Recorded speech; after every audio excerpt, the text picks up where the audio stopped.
Një punëtor ka mbetur I lënduar pas një avarie e cila ka ndodhur sot në Kek. Sipas policisë së Kosovës, nuk bëhet fjalë për ndonjë shpërthim. Nuk ka qenë shpërthim. I lënduari është shtyrë nga presioni një bombole, por ajo nuk ka shpërthyer, tha një zyrtar policor. Naser Syla, mjeku kujdestar që e ka pranuar të lënduarin avarisë së sotme në Kek, Avni L, tha se gjendja e pacientit është e mirë.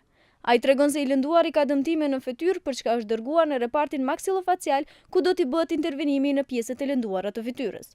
Sipas tij, pacienti nuk ka lëndime të cilat mund të rrezikojnë jetën e tij. Rreth orës 11 u pranua një rast I lënduar prej Kekut, një person tikun rreth moshës 6 vjeçare, 56 vjeçare, me lëndime në fytyrë dhe djegje të shkallës të lehtë, shkallës parë.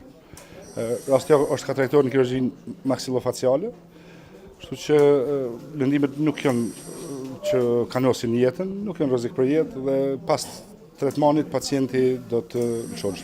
Nga ana tjetër, kolegu I të lënduarit Enver Gashi thotë se përderisa ata ishin duke punuar, ka ndodhur një shtytje me presion më të madh, e cila e ka lënduar kolegun e tij. Rasti ka ndodhur në kanën të I hap një dy valvula në kotën 10 metra në remont bllokut A5. Gjatë hapjes të valvulave, kolegi u kanë të hapur një valvul përpara, unë ju kanë mbrapa. Gjatë hapjes të valvulës ku ka punuar kolegu, kur e ndiru bulonat, është emruar një shtypje, edhe një pjesë të valvulës e ka që shtypje e ka gjujt dhe ka rro kolegun në pjesën e përparme të fytyrës dhe pak të kurën ja ka zhvesh. Ai tregon se nuk ka të bëjë me një shpërthim të madh.